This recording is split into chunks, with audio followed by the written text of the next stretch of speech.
So we're going to start off by talking about the Netflix show that is actually called Warrior Nun. Now, I am somewhat familiar with Warrior Nun because I know it is loosely based off of Warrior Nun Ariella that Antarctic Press published back in the day.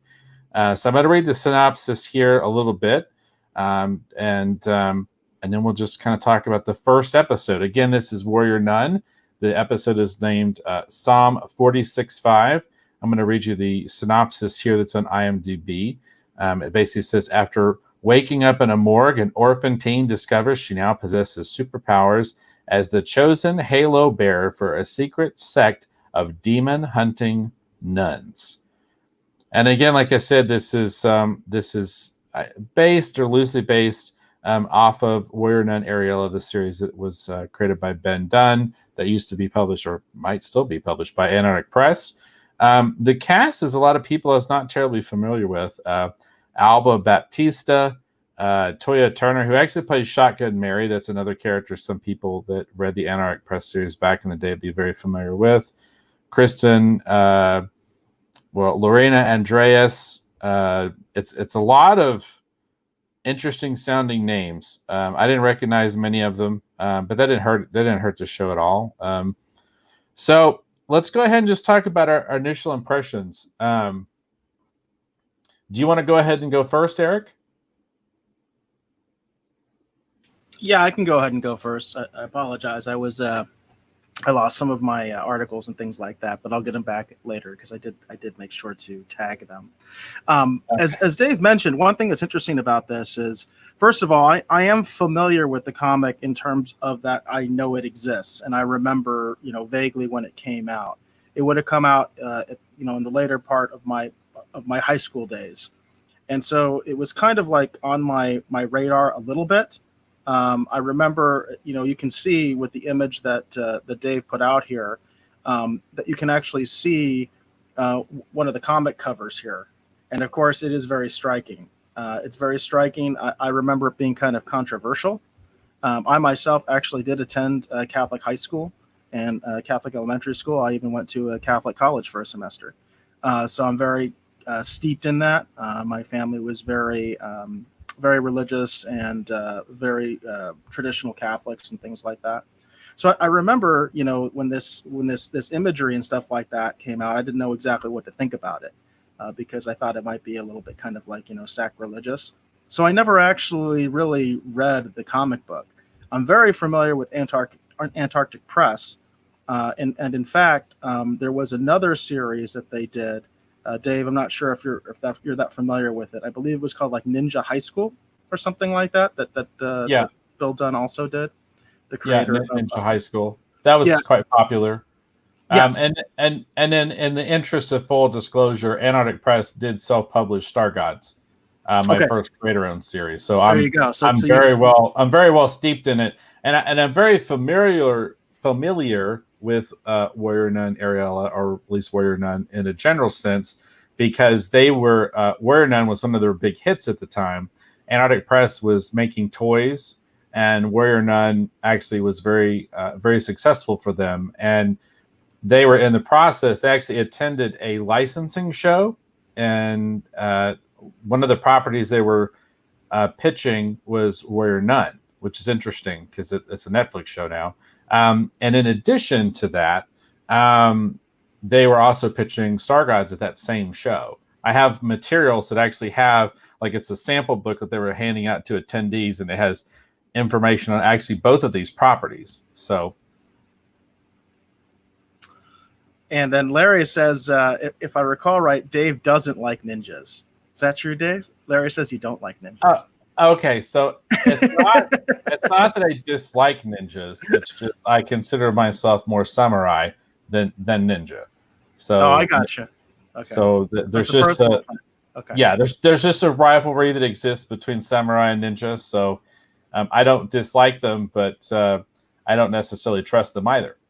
Well, the reason I brought that up was because I remember the Ninja High School comic all over the place, going to comic book stores in that era.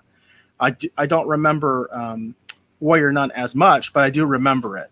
I think they even came out with a limited, like one of those direct market figures for it at one time that was pretty striking. But again, the imagery was something that especially at the time, I wasn't sure what to make of it.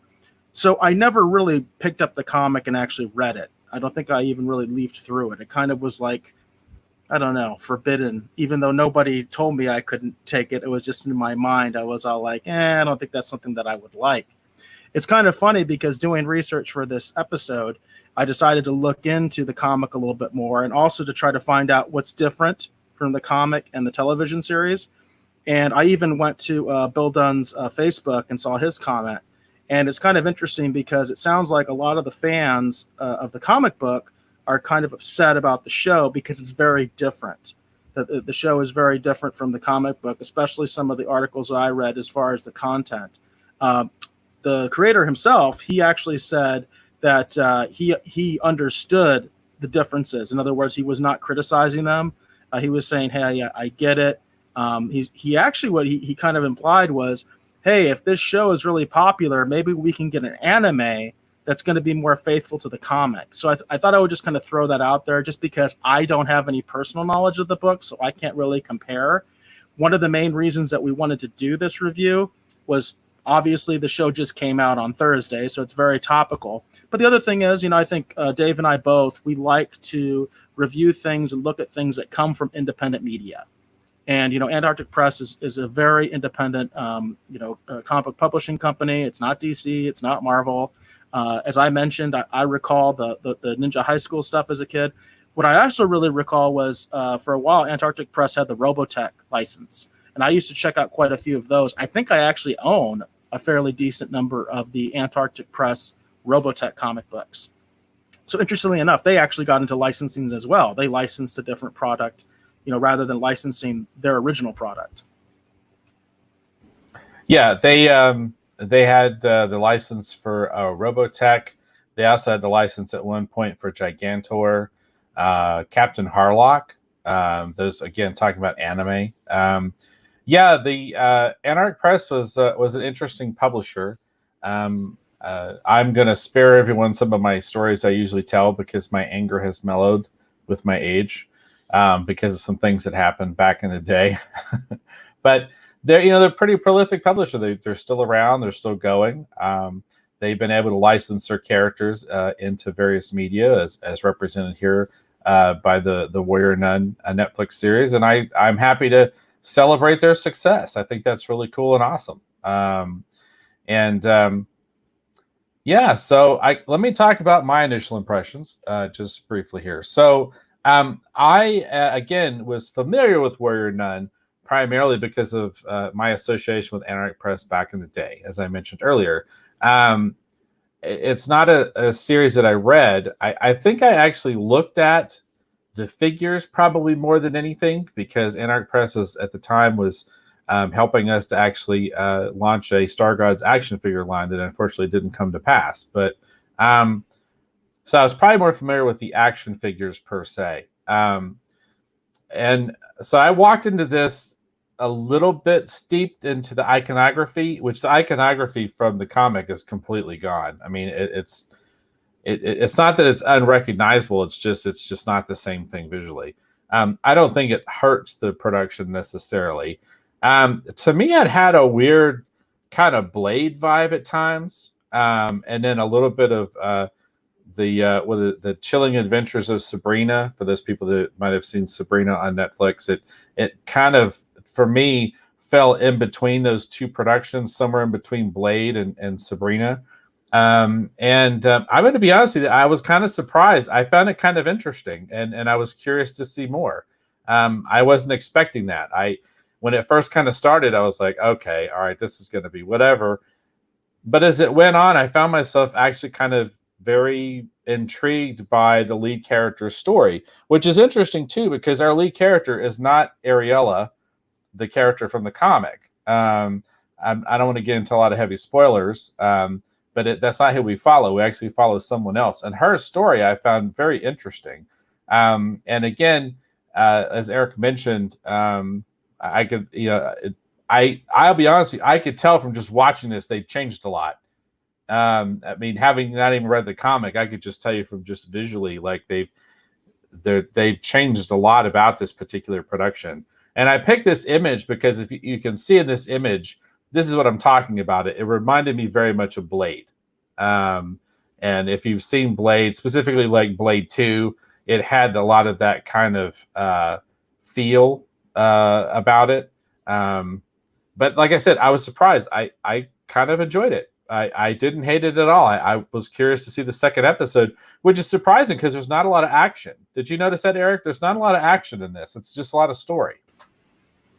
Yeah, it's very much, I guess, a setup episode, which makes sense. Obviously, it's the pilot, so it does make it obviously is trying to set things up. I saw a lot of questions after the first episode, which I guess is which can be good, but they weren't necessarily like some. I think they could have put a little bit more into it to give me a little bit more of the world and what it is that I'm actually looking at. My guess is that there's a lot of stuff that they want to reveal later in the series, and that's why you don't get a lot of that information. So I did go back and try to look at the source material more. As I mentioned, I haven't actually read the comic book, so I kind of wanted to know more about the source material. So I went ahead and I did read some articles about it, and I did pick up on what you said, Dave, that this is a completely different character than the character that's in the actual comic book, which I thought was really weird, and I'm not sure why they decided to do that, other than maybe the obvious reason of age. I don't know what age the original character is supposed to be. Maybe they just wanted a younger actress, that kind of a thing, to kind of tell the tale a little bit better in a more quite frankly obvious way, I guess. I don't know. I was actually more intrigued by the source material as I read it. I'm just going to put that out there. I wanted to go ahead and actually go out and buy a Warrior Nun comic book and compare it to the show after watching this.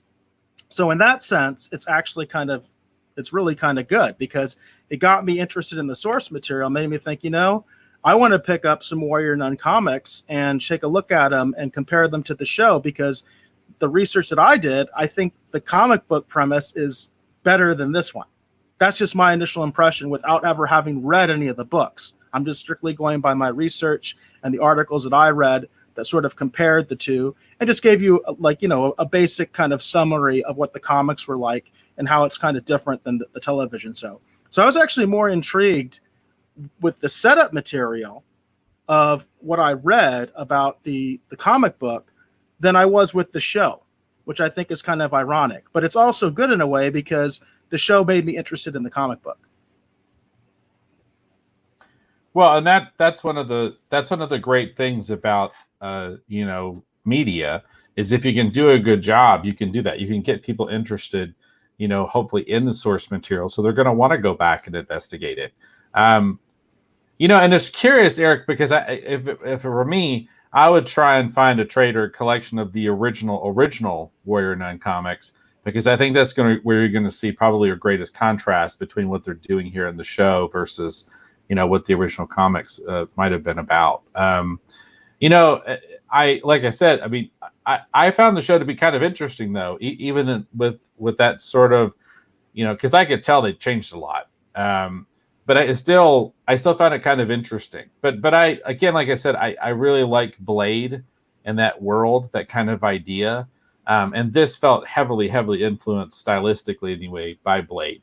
I mean, even with the rave scene, I was waiting for them to. I was just going to say that. That's exactly what I was going to say, Dave. Yeah. Was that rave scene? Yeah, that totally brings me back to Blade. In fact, we had some issues in preparing the show, in that for our retrospective segment, we kind of had to switch things at the last minute, because it turned out what we were going to review initially wasn't on the streaming service that we both have. So we have to coordinate that stuff, and we didn't realize, this thing actually isn't on that streaming service. So we were scrambling for the second part of the show. We decided on Batman Mask of the Phantasm, in large part because that's currently available on Netflix. So it's available on a wide streaming platform, and we're reviewing a Netflix show anyway.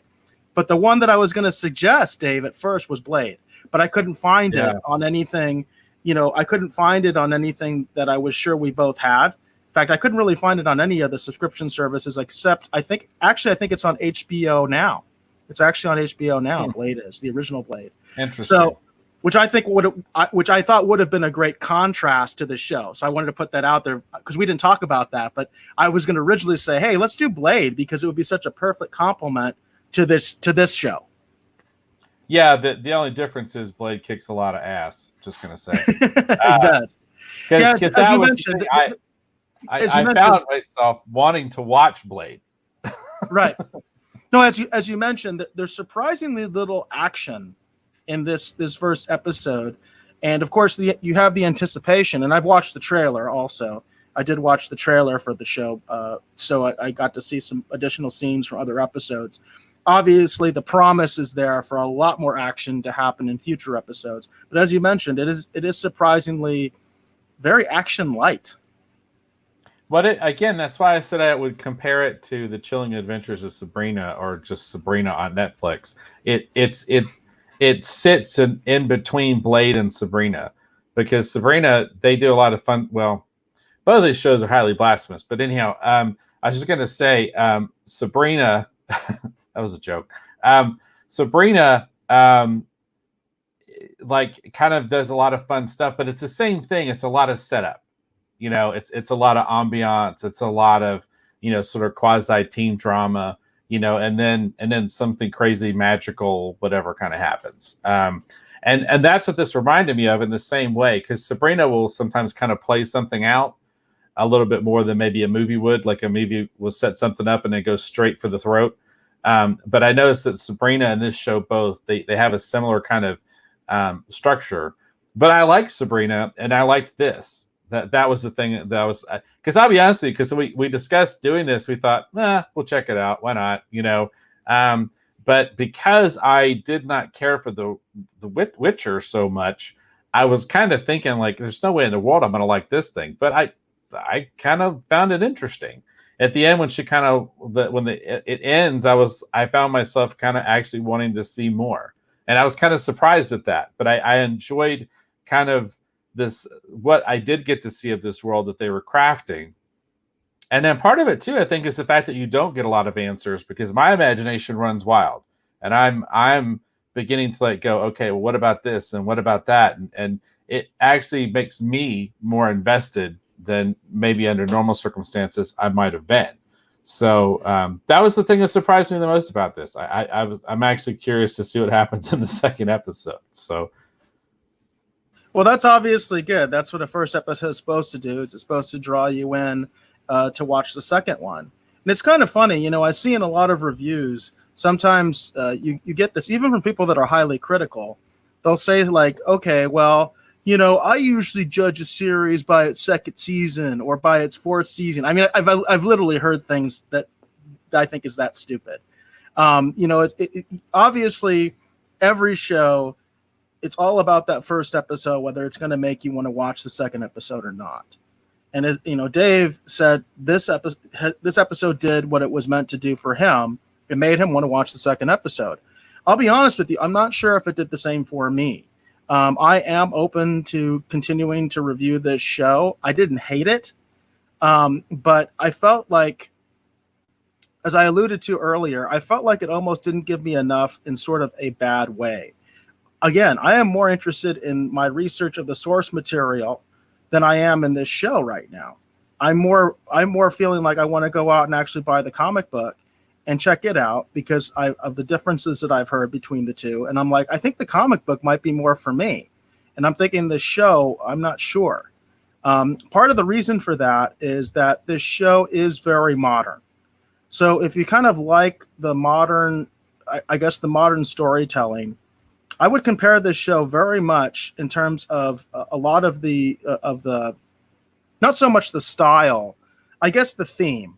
I would compare the theme very much to the most recent incarnations of Star Wars and Star Trek. And I'm talking specifically about Picard, and I'm talking about Star Wars, The Fall of Skywalker, or whatever the last one was. I really hated that movie, so I'm not going to call it by its right name. But the central premise is the same. It doesn't really reveal anything to say this because it is called Warrior Nun, so you would kind of assume this. But it kind of has that same contrivance that we've seen many times before, where you have this sort of female, young female character that is like the key to everything. And that's kind of the setup that we're getting in this. And it's like literal. I don't want to get into the spoiler there until we actually go into spoilers, but it's like literally she is like the key to everything. And I've seen that so many times, I'm kind of getting sick of it. Does that make any sense, Dave? It does. It does. It makes a lot of sense. I was just going to point out the fact that it's weird because it feels like it's hitting on that same thing. And what you're talking about is what they sometimes refer to as the Mary Sue. It's kind of what they... No, I would not say this is Mary Sue, by the way. I would not say that. Okay. I wouldn't say that because the way that she gets her powers, people might argue that's Mary Sue, but it's like basically saying, again, I don't want to do a spoiler, but it's basically saying like no object can give you powers. That's kind of like saying the Green Lantern is a Mary Sue because he puts a ring on, now he has powers. Well, that's just the contrivance of the power.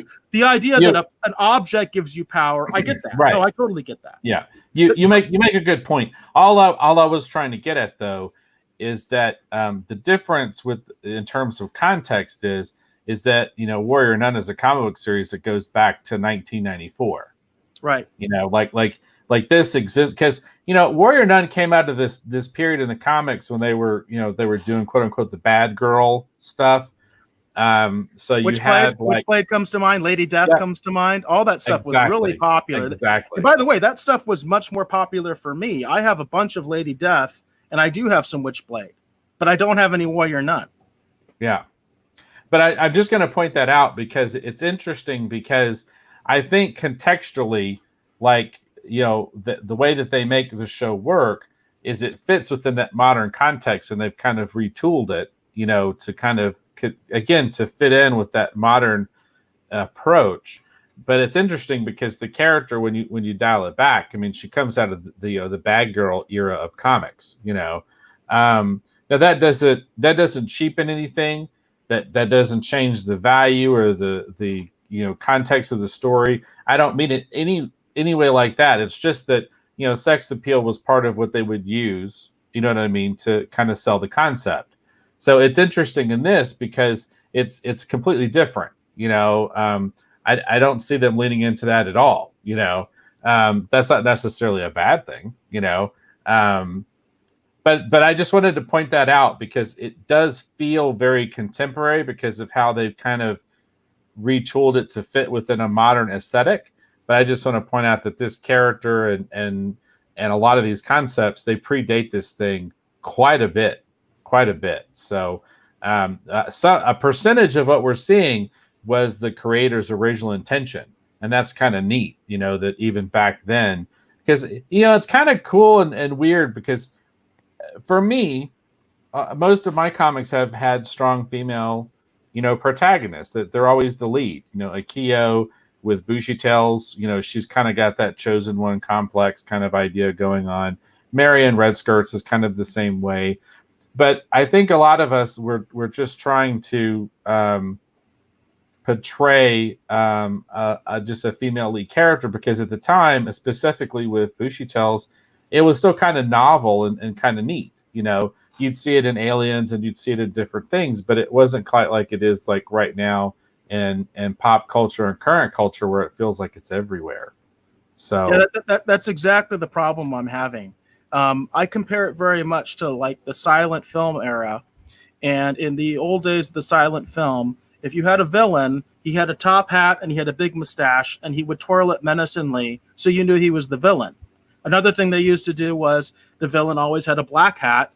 The hero always had a white hat. So you immediately knew, who was who. And it was very, because storytelling was limited back then. You literally didn't have sound. So, you kind of had to do these visual cues so you knew what was going on. The problem is, of course, as that goes on, it becomes really overused and you kind of like, you kind of know things before you really want to. You can't have that reveal that, oh, he's actually the bad guy, that kind of a thing, because you already knew. You knew the guy with the top hat, the black hat, and the mustache. You knew he was the bad guy. that's back like I said, like way back in the silent film era. So over time, those kind of contrived characters, those stereotypes, they became so overused, people just got used to it, and it got boring. And that's kind of what I'm feeling right now with this. Like what you said, there was a time when this stuff was surprising, and you would be like, "Oh, wow, that's kind of a twist." The twist is gone as far as the female, the extremely overpowered female protagonist that is the chosen one. And by the way, I do want to clarify with the Mary Sue issue, because I don't like Mary Sue's, but I'm not accusing this particular show of having a Mary Sue.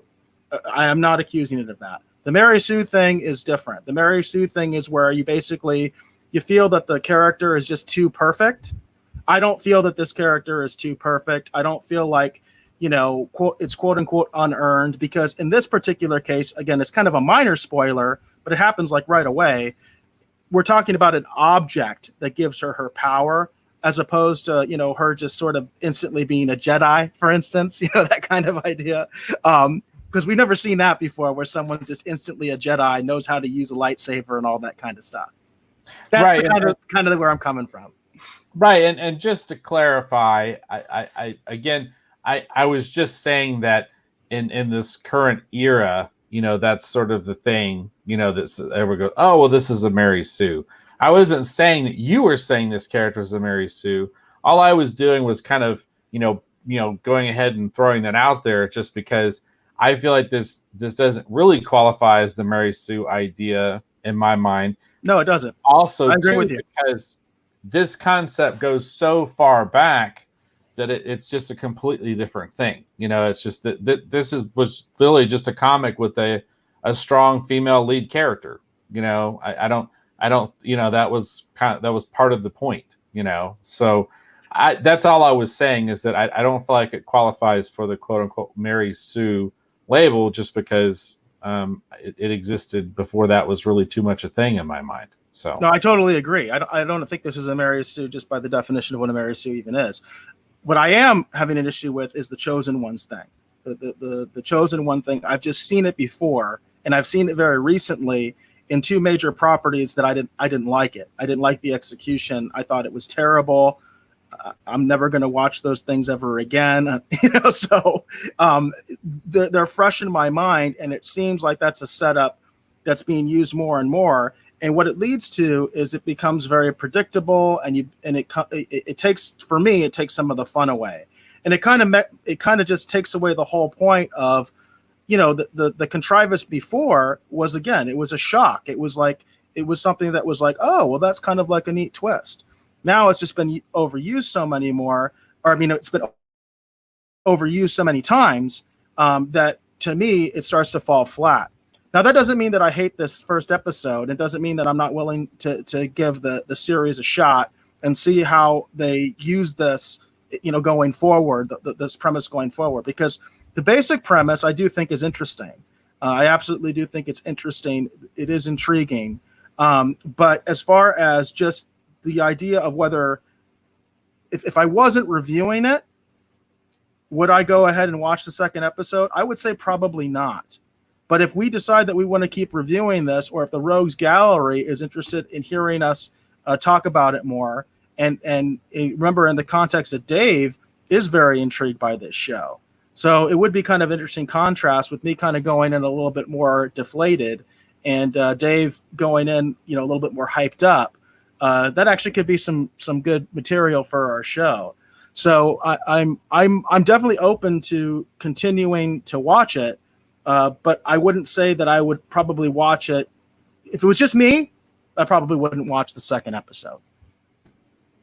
Interesting. Yeah. So, but no, like I said, I found it kind of intriguing, and I would be interested to see a little bit more of it. But again, that's just my own personal, obviously, opinion. And like I said, I wasn't expecting that. I wasn't expecting it to like the lead character. I expected this to be a little bit more kitschy and kind of, what's the right word? It's interesting because a lot of what you're saying, Eric, I can see that, because they have taken the character and put her in a very modern context and to the point that the chosen one concept is it is overused, and the way in which they're going about it feels kind of by the numbers.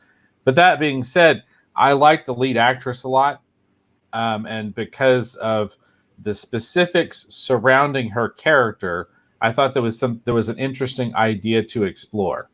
And again, I can't get into that too much without getting into spoilers.